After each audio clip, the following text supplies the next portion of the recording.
We're live from our studios here, number 35, John Hammond Street in Accra. Good evening to you. Welcome to News 360. I am Noble Crosby Annan. And I am Ayisha Yakubu. Let's bring you the headlines for this evening. News 360 Headlines is brought to you by Flamingo Paint, Pepsodent Charcoal and Pepsodent Herbal, EcoBank. Government to release report on August 6 helicopter crash on November 11, 2025. Tonight, National Tripartite Committee approves 9% increase in 2026 daily minimum wage, setting new rate at 21 cedi 77 pesos from January 2026. Meanwhile, the base pay on the single spine salary structure increased by 9% across board from January 2026 to December 2026.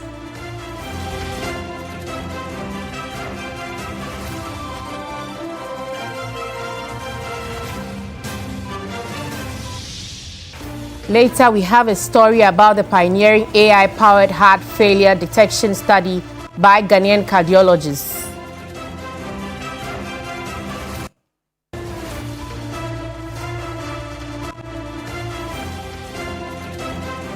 Also tonight, faith meets technology. We'll tell you how virtual prayer communities are uniting millions across Ghana in a new era of worship.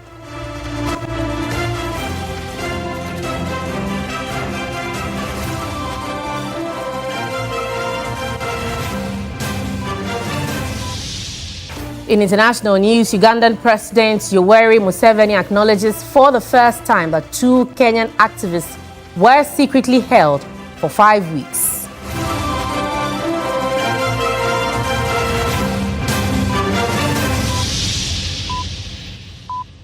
Welcome to the program. We're live also on all our social media platforms at TV3 Ghana, also around the world on 3news.com. Let's settle for the details of the stories. In the details this evening, the National Tripartite Committee, NTC, has announced a 9% increase in the national daily minimum wage for 2026, bringing the new rate to 21.77 cedis per day. The new minimum wage will take effect from January 1, 2026. Now, the decision was reached during the NTC's meeting on Sunday, November 9, 2025, here in Accra. The announcement was made jointly by the Ministers of Employment and Labour Relations, Finance, the Ghana Employers Association, and the Trades Union Congress. Now, the decision, according to a statement, follows careful consideration of the current economic environment, cost of living, sustainability of businesses, and efforts to boost employment. The statement urged all establishments, institutions, and organizations to comply with the new rate, with legal sanctions for non-compliance. The National Tripartite Committee, NTC, I beg your pardon, also recommended that the 2026 national daily minimum wage be tax-exempt to further support workers.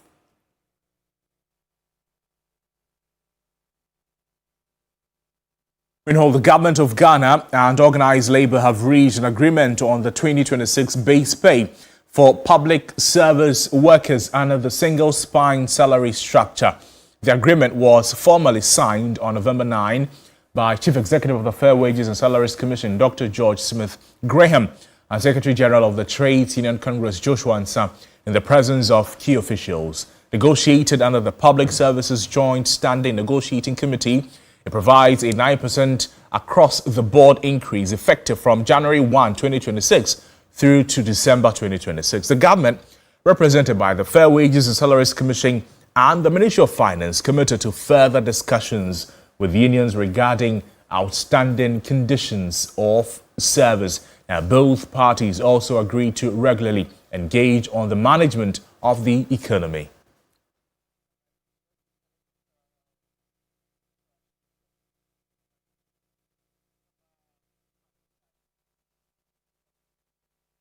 Moving away from that, the committee tasked with investigating the Ghana Air Force Harbin Z9 helicopter crash is expected to present its report on Monday, November 10, to the National Security Council.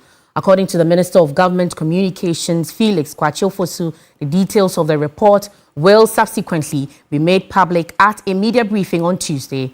The Ghana Air Force had been D9 helicopter crash on August 6, 2025 at Adanse Ekrofrom in the Ashanti region. That's where it happened. The accident claimed the lives of 8 people, including Minister for Defense, Dr. Edward Omane-Boama, Member of Parliament for Tamale Central, and Minister for Environment, Science, Technology and Innovation, Dr. Alhaji Ibrahim Murtala Mohammed.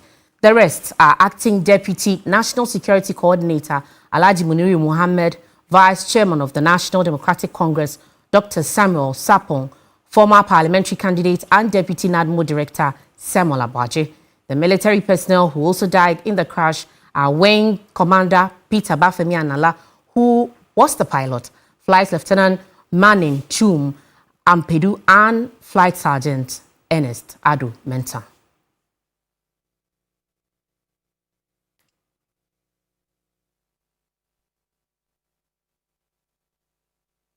Now, despite growing concerns about the safety of water transport on the Volta Lake, boat operators at various landing sites in the Volta and Oti regions, they continue to operate without providing life jackets for passengers. Faisal Abdul Idrisu reports that the lack of compliance with safety regulations has led to numerous accidents on the lake, resulting in the loss of lives. Water transport is a major means of transportation for island communities and residents along the Volta Lake in the Volta and Oti regions. But recurring boat accidents leading to loss of lives remain a major constraint, raising questions about the safety of water transport on the country's inland waterways. Last month, 15 persons, including 11 children, died in a boat accident on a section of the Volta Lake in the Kratchi West municipality of the Oti region. Despite this, checks at the various landing sites reveal commercial boat operators continue to operate without life jackets for passengers. Life jacket, we do not have the life jackets. Some of the boats here carry as much as 25 people, but you'd find only 2 or 3 life jackets in them. So we want government, through the Ghana Maritime Authority, to support us with life jackets. We are not happy with the happenings on the lake, but we are helpless. The casualties recorded on the lake is as a result of the unavailability of life jackets and indiscipline on the part of the passengers. Even the few we have, when we give them, they don't wear it. They put it on their heads. As part of efforts aimed at ensuring safety, the Ghana Maritime Authority says it's undertaking a series of initiatives, including the opening of offices at every landing site. We'll be inspecting life jackets, we'll be inspecting load lines, we'll be inspecting safety requirements. So our presence here is directly related to our safety mandate. And one of the initiatives also we are bringing on board is to make life jackets available at reasonable cost. Low the cost at which they would have otherwise bought it in the public space. To ensure compliance with safety protocols, Member of Parliament for Kwando Sebastian Dare has underscored the need for extensive education in communities along the coastline. Every industry will comply with the rules and regulations that govern that industry. More so when it has to do with water transport or lake transport for that matter. So it comes with education, just ensuring that people who go on the lake, particularly those who operate, are aware and are also made aware. Between 2019 to 2024, the Maritime Authority spent over 94 million Ghana cedis to implement safety measures on the country's inland waterways. Sometime in June, TV3 reported on how illegal mining has ripped apart vegetation and also polluted 2 major river bodies at Atetem, a farming community in the Adansia Soka district. But that was not all. The only basic school was also sitting at the edge of an uncovered pit. Well, there's an update in the following report filed by William Nicholas Inkum. This was at Atetem sometime in June. Enoch was caught by the Minerals Development Fund monitoring team mining illegally. He drops out of school after class 6. Illegal mining in Atetem has ripped vegetation and polluted 2 water bodies, Jimmy and Subin. After 5 months, there seems to be some progress. The Jimmy River is coming back to life. Enoch, on the other hand, is searching for a new job, a green one. The MDF has initiated moves to engage local firms, provide job opportunities to the likes of Enoch, so they are not swayed into illegal mining. He came to me, said, "Ma, I'm not doing it again now. I want something." And so he's somebody that we are going to train. We picked his details, and he's one person that we will bring him here and we pay for him to be trained.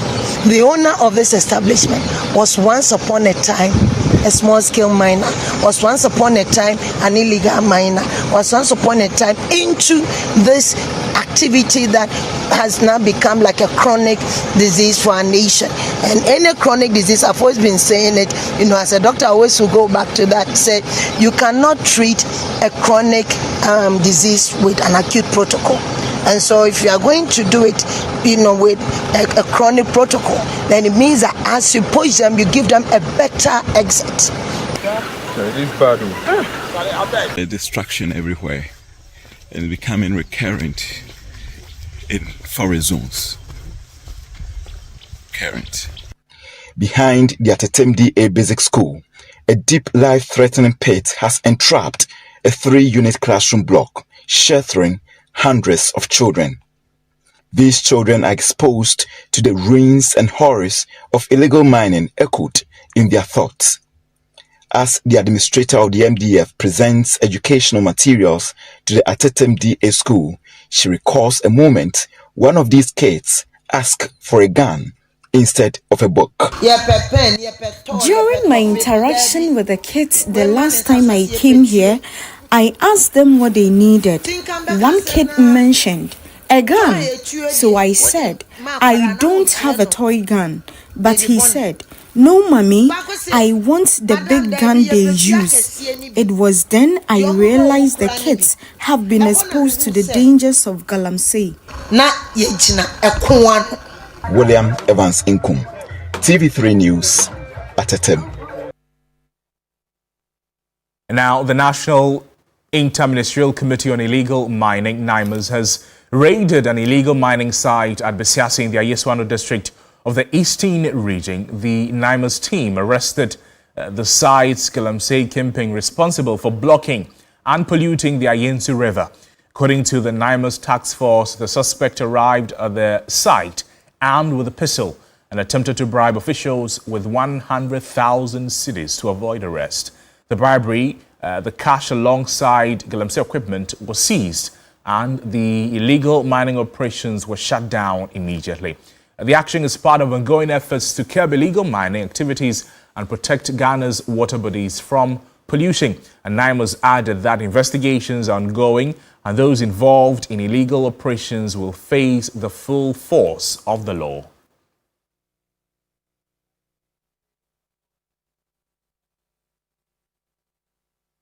Meanwhile, President John Dramani Mahama has sent a strong warning to community members who attack security officials on illegal mining duty, stressing that such offenders will face the full rigors of the law. The president's caution follows a recent attack on members of the National Anti-Illegal Mining Operations Secretariat, NIMOS, the Environmental Protection Authority, and some journalists by residents of a mining community during an official operation. Here's a report by Kwame Bafo Ejekum.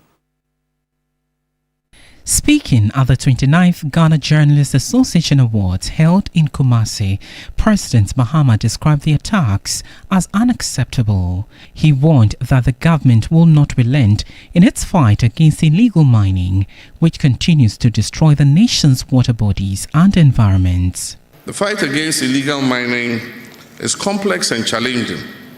Illegal mining has so deeply ingrained itself in the fabric of our society that despite the obvious damage it causes to our environment, entire communities mobilize and confront security personnel when they arrive to combat illegal mining operations in their areas. I wish to notify communities that attack public officials and security personnel performing their lawful duties that firm action will be taken against them.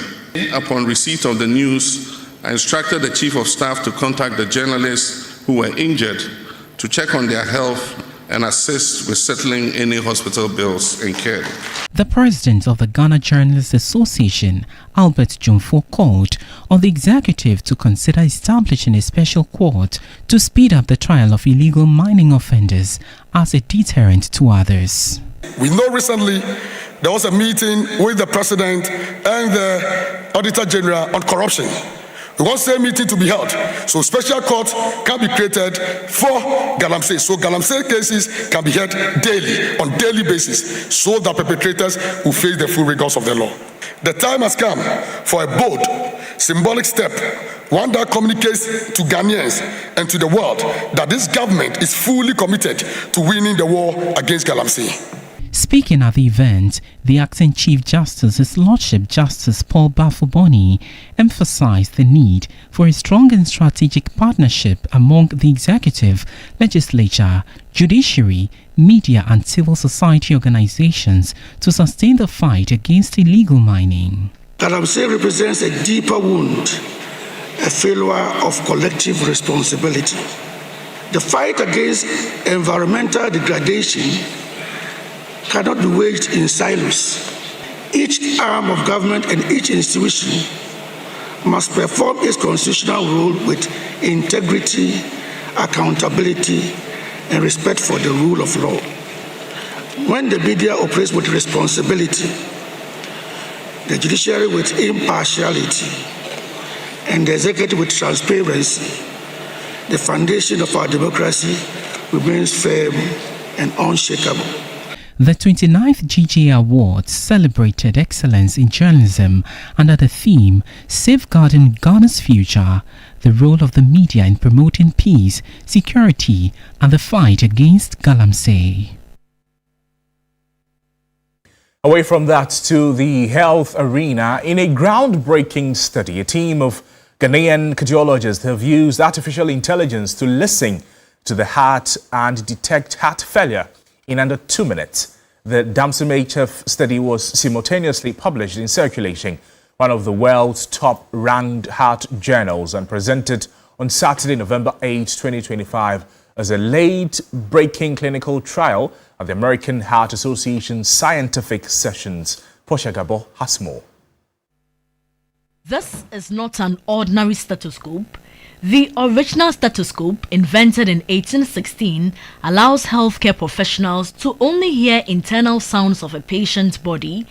But this is a game changer, an artificial intelligence-powered one. There's an AI built in this. You can see there's a screen here.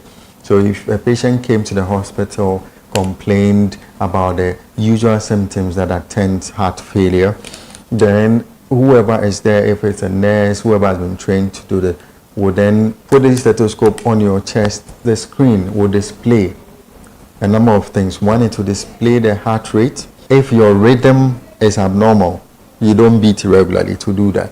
And the third thing is that after listening to all 4 auscultatory sites, it would pop up on your phone. Heart failure is one of the biggest causes of death in Ghana today. Unfortunately, many people are diagnosed too late because Ghana has fewer than 30 cardiologists for over 30 million people. That means thousands of patients with heart failure are never diagnosed in time. Before you get to see a cardiologist with a heart problem, is a referral team to the big facilities, 37 Kolebu, and even for you to be booked, it becomes a big challenge. And sometimes too, they end up not going. And sometimes too, people die out of heart failure without even knowing. But with this stethoscope, you get to know the state of the heart. Adra is here at the Notre Dame Clinic in Nsawam to check the status of her heart.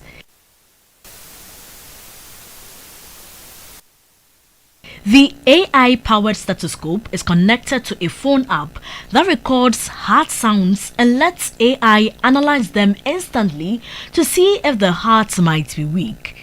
A nurse or physician assistant in a rural clinic can easily record the heart sounds, send them securely to the cloud, and within minutes receive AI-assisted interpretation that alerts a cardiologist anywhere in the world. When you look at our top 10 OPD cases. I think it's raining. Apart from malaria, it's one of the second cases that we've been getting within the municipality. So it's a good thing they brought this thing to us. Hypertension and the heart failure is not the number one silent killer in the country now. Most people don't know. People are working here and there. They don't know what is wrong with them. All of a sudden, you see people dying. She just came. She wanted to know what is actually going on. So when she came, we used the AI stethoscope to check the sound of her heart, the status of the heart, and see dictate. And then when we did, the result came out. When the people called me from outside, I was told that everything is normal. It's okay. The Damson HF study, which stands for Detection and Management of Heart Failure using Sensora, a digital stethoscope, was led by Ghanaian cardiologists through the G-Act Foundation and Echo Health in the United States of America. We've always had this question: when you have a new technology, when you have a new vehicle, when you have a new iPhone, you are able to get it to Africa. When it comes to health, there is that huge digital divide. That is the first time that we have demonstrated on the African continent that borders can't actually be a barrier anymore. It involved 4 hospitals around Konfanoche in Kumasi. About 115 patients who had symptoms of heart failure were enrolled in the study. So assuming we took 100 patients, all the 100 were picked by the normal echocardiogram as abnormal, if you like. The stethoscope was used in all these 100, and out of the 197 of them were picked by the stethoscope. So indeed, what we describe as the sensitivity of the tool is 97%. That is a game changer. More than 90% of AI-identified cases were reviewed by a cardiologist within 48 hours, and instead of taking 30 minutes and a specialist, it gave an answer in under 2 minutes. In Ghana, the device is currently being used in some healthcare facilities, including the Nsawam Government Hospital, Notre Dame Clinic in Nsawam, and the Global Evangelical Mission Center in Apromase, Kumasi. For the team that led the study, they are happy that Africa isn't just receiving technology from the world, but creating it and proving that it works. The world has heard Ghana's heartbeat, a heartbeat powered by innovation, collaboration, and hope. Our goal for the next few, I would say specifically next year, is to expand this and make this technology accessible to almost everyone in the country. We are hoping to screen about 50,000 people at the end of next year. So now that we have the device validated, is to actually deploy this in all the regions in Ghana. Portia Gabo, TV3 News. A digital revival is sweeping across Ghana and beyond, where prayer meetings, once confined to church halls, have found a new home online. From Alpha R to NSPPD and the Hallelujah Challenge, millions now gather not under one roof or on church pews, but on one network united by faith, hope, and technology. Our reporter Grace Hamwajiman explores how virtual prayer communities are changing the way people worship, and why, for many, it has become a vital part of daily life. It's midnight in Accra. While most of the city sleeps, thousands are wide awake, praying, singing, and believing. Not in a church building, but on their phones and laptops. What began as short virtual prayer meetings during the pandemic has now grown into a powerful global movement from the Pastor Elvis Ajiman-led Alpha R.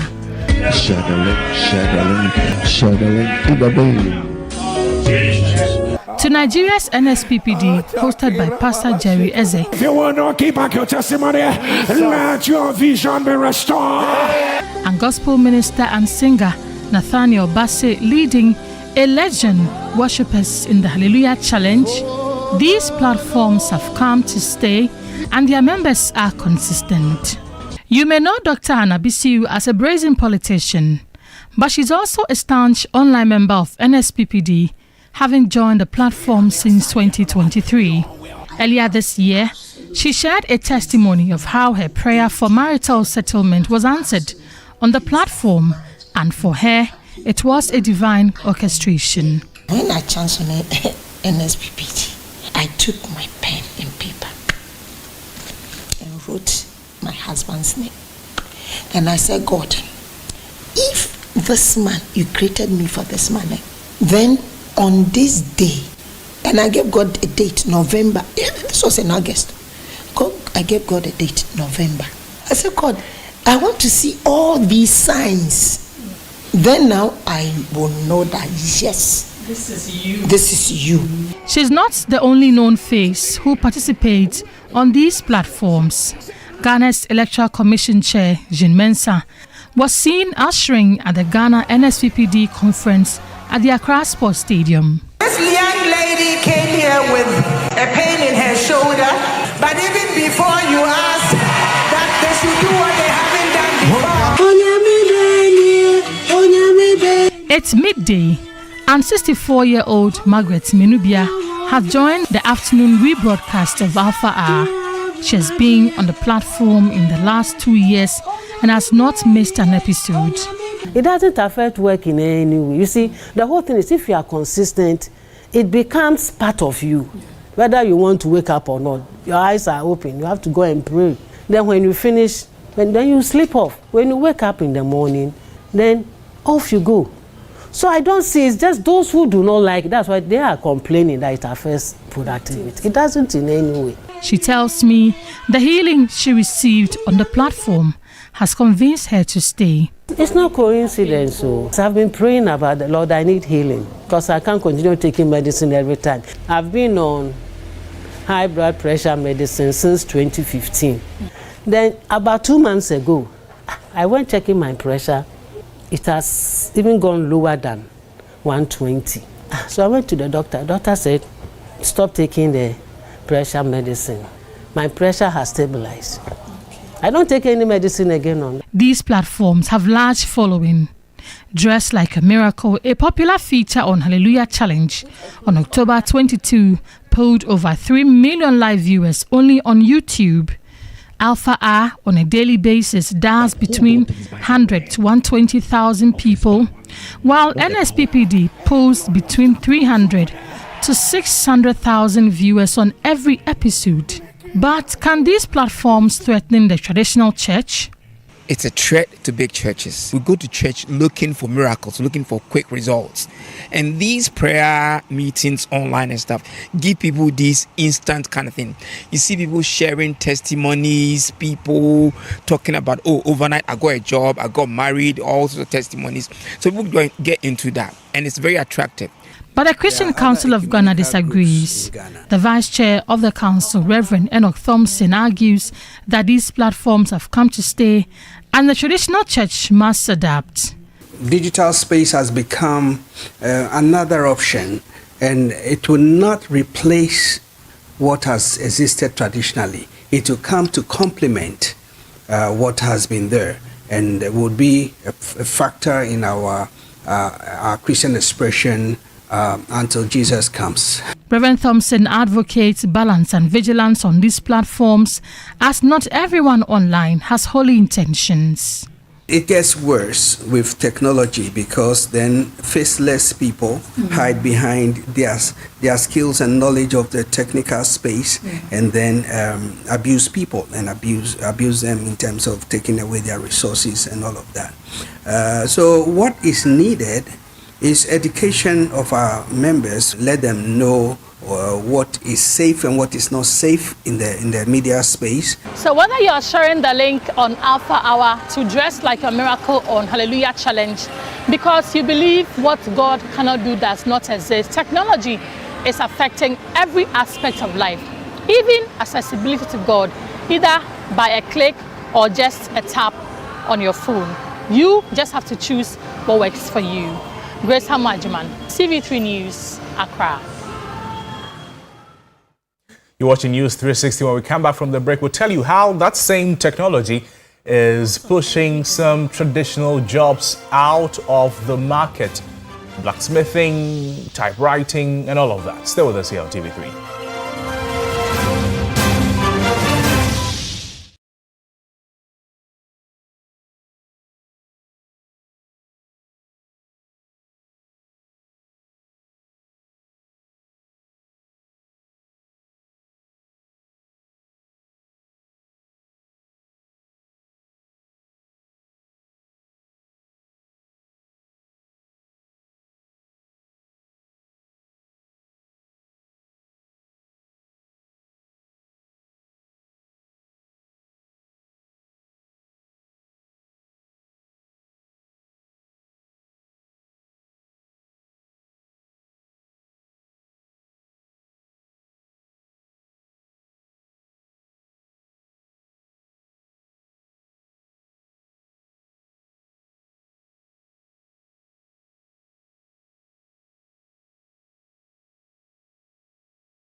Welcome back to the program. Let's bring you some more stories tonight. As Ghana continues to grow and modernize, some old trades that once shaped daily life, they are quietly disappearing, from blacksmiths and typists to cobblers. Now, these professions are being replaced by machines and new technology.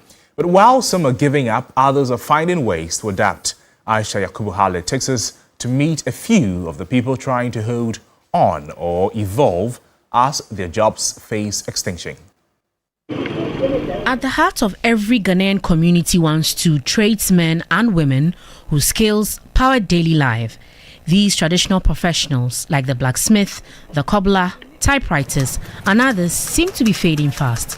For more than 30 years, Kojo Entry has worked as a blacksmith at Swami Magazine in Kumasi. However, things are not what they used to be. Machines and imported goods have taken over what was once a proud symbol of Ghanaian craftsmanship. The trade that fed his family and trained many is disappearing.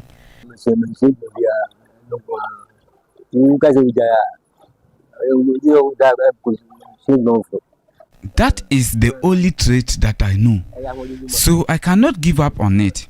It involves a lot of strength.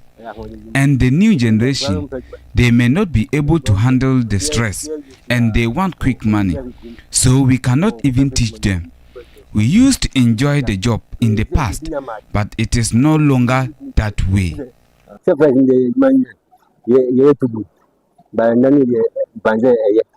Across the country, it is the same story. Traditional jobs are losing ground. In Accra, 59-year-old Lily Mante, a typist for over 20 years, still holds on to her typewriter. She once helped thousands communicate in a largely illiterate society. But even she admits the world around her has changed. Okay, the demand previously was high comparing to today due to the upsurge of the computer in the system. There are people, they set up people like the cafe. Most of them do their typing. Before, people don't print documents, but then you come to type them. But now you have it somewhere, it will be printed from the cafe. Auntie Lily is caught between two worlds. She is learning to use computers, but still believes there's something special about the old way. There are some jobs that cannot go without this. For that one, we'll use it. But others that is needed to be taken to the computer, we do it. Currently, we do it side by side. While some struggle to keep up, others are blending tradition with innovation. Nelson Adeti, once a roadside cobbler, now calls himself a shoemaker and a designer. Nowadays, I see that people get more money to put it in the business so that they get shop and those things. So those people working at corporate office, the bosses and those things, they bring the shoe to those people are doing the correct work, not that Congo. They know that Congo people, they just do something rough for you. So they bring the orders to us. What seemed like a dying trade for Nelson has found new life online. Social media nowadays, they do advertising in the social media very much. So everybody want to advertising their work in the social media. So I get more clients in the social media. So my work to go viral outside Ghana here to people know that I'm doing the shoes and those things there. So social media helped me a lot. Labor expert Austin Game says the extension of traditional jobs is a global trend, but in Ghana, the impact is more personal. The reality is that there is, beyond rapidly changing technologies across the world, minute by minute. And so many people lost their jobs because there's a switch, there's a shift, and they couldn't shift by way of acquisition of new knowledge, skill, and professionalism. Once you don't do that, you will suffer the consequences for it. He says while technology is unavoidable, support systems must help workers transition instead of leaving them behind. we should not have hurriedly be so eager to abandon the non-formal education that was brought by the PNDC at the time. We could have taken advantage to sort of, move the people from the old state to a new state. And so it's a big problem. Even it's becoming a major issue now. Technology has overtaken everybody. From Kumasi to Accra, Ghana's disappearing trades tell a story of change. Some painful, some inspiring. For those that are still holding on, it is more than just making a living.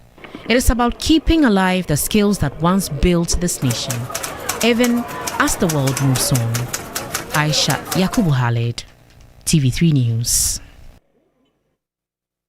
You're watching News 360. We're back with some sports news after this.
It's time for sports here on News 360. I am Aniela Alote. We start off on the domestic front with the Super Clash. Kumasi Asante Kotoko emerged victorious with a 1-0 win against Accra Hearts of Oak. The goal, which was the difference between the two sides, was a penalty scored by Guinean forward Morifing Donzo, his first for the Porcupine Warriors. Let's take a look at a wrap of the game as it happened from Murtala Yakubu. So match day 9 of the Ghana Premier League has been wrapped up beautifully here at the Accra Sports Stadium. It was a big one. Hearts of Oak came up against their bitterest rivals, Asante Kotoko. Now the game started pretty well for the Porcupines, who dominated and created all the better chances. Somewhere before the game ended, Peter Akwa-Amidu, who had switched flanks with Saka Dauda, was brought down by Yawa Mankwabe, and the referee whistled for a penalty. Morfin Donzon, who has been heavily criticized by the Porcupine family, stepped up and converted beautifully to give Asante Kotoko a 1-0 lead going into the recess. Now, in the second half, it was a completely different story. Hearts of Oak dominated, created some half chances, but again, they were blunt up front, and Asante Kotoko stood tall. Samba O'Neill was adjudged the most valuable player in this game, as Kotoko ended up winning by a 1-0, meaning that Asante Kotoko have ended Accra Hearts of Oak's unbeaten run in the Ghana Premier League. For the Porcupines, they are looking forward to playing the outstanding matches. They have 3 of them before they can get at par, or they can be at par with the likes of Hearts of Oak, who have played 9 games. It's a joy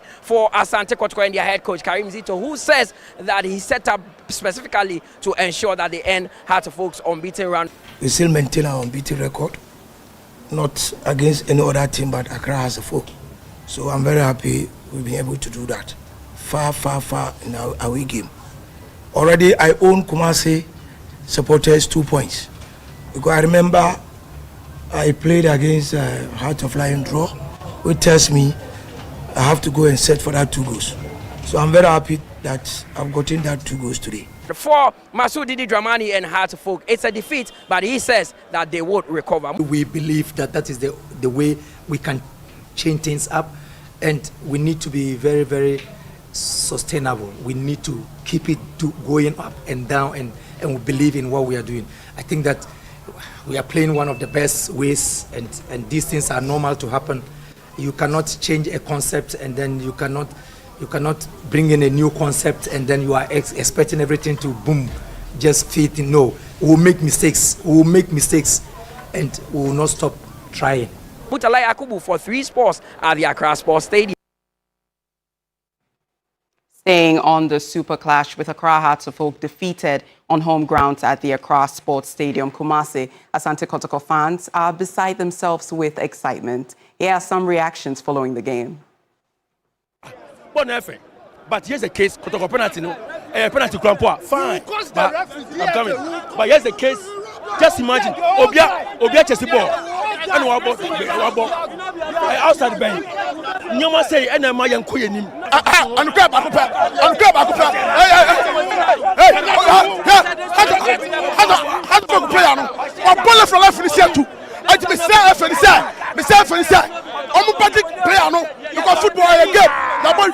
I'm thinking it's a nice game, but I believe officiating wasn't too fair.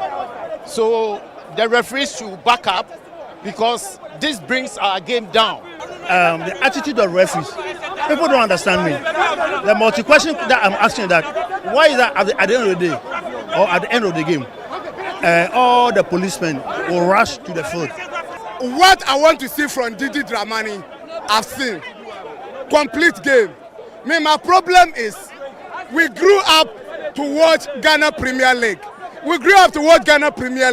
How much is VAR that we can procure to protect our league? The goal is the goal of the year. The referee, they jealous the goal. That's why I didn't collect. But we as a folk, we go take the referee to court. The referee is titus. Jawugo no shano Kumasi. That's the goal of the year. Secondly, Kotokonya penalty 45 minutes to the end of the ball. Match no Kotoko first half Kotokonya penalty. Me party si shebo no TV3 e o fie. Omo frame wo hanu ya, omo catch am say one no. E ball say clear penalty. Referee. A great night for Kumasi Asante Kotoko fans, but that will be all for sports here on News 360. I am Aniela Alote. Up next is entertainment news. Entertainment News segment is brought to you by GTP Lifestyle and Napa Foods, Heaven Black Insecticide Spray and Coil. Powered by 3 Entertainment.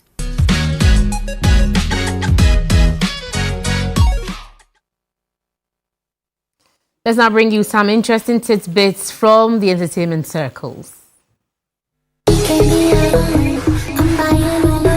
Ghanaian artist Marie has announced her new tour, the Black Star Experience, which will visit the New York City, Toronto, Washington, D.C. and Los Angeles, with the Accra date to be revealed soon. Described as a cultural homecoming, the tour celebrates Marie's roots and the global influences that shape her music. She invites fans, her Black Stars, to attend, dressed in all black to embrace the show's theme of unity, creativity and freedom.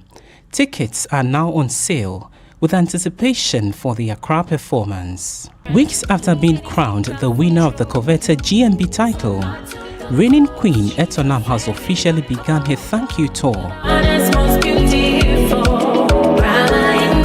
On Sunday, the Queen stepped out in style to visit several individuals and groups as a gesture of appreciation for the unwavering support throughout the 13 weeks of competition. Her first stop was the West End City Church at Kaswa of Angkor, where she offered heartfelt thanks to God and to the church members for their continuous prayers and encouragement during the GMB journey. Today is my Thanksgiving service.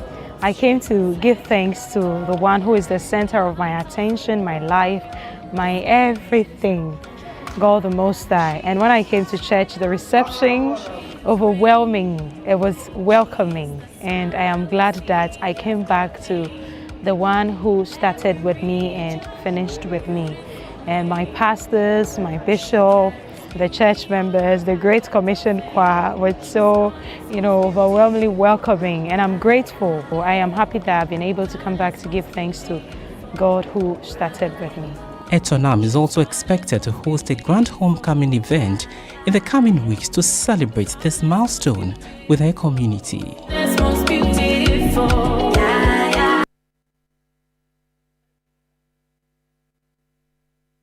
That's your entertainment. Let's now bring you some international news.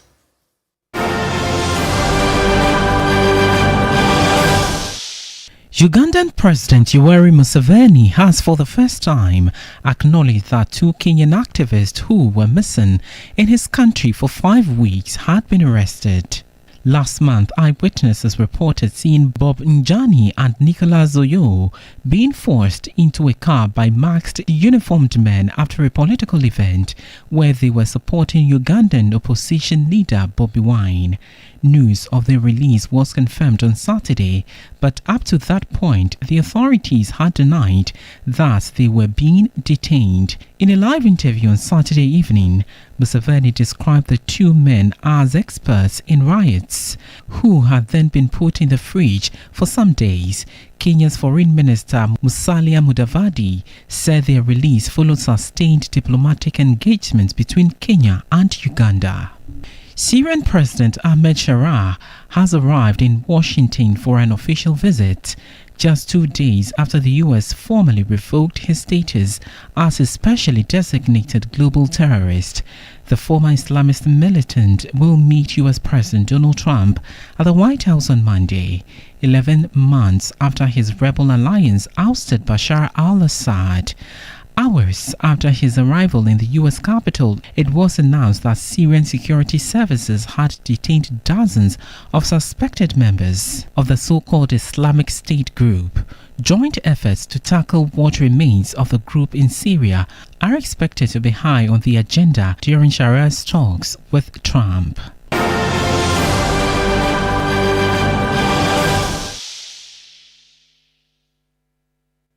You can find more international news on 3news.com, as well as all of the stories we have shared with you here tonight. Thank you so much for joining us over the last 1 hour. I am Ayisha Yakubu. And I am Noble Crosby Annan. Thank you so much for watching. Mentor is up next. Good evening. Bye-bye.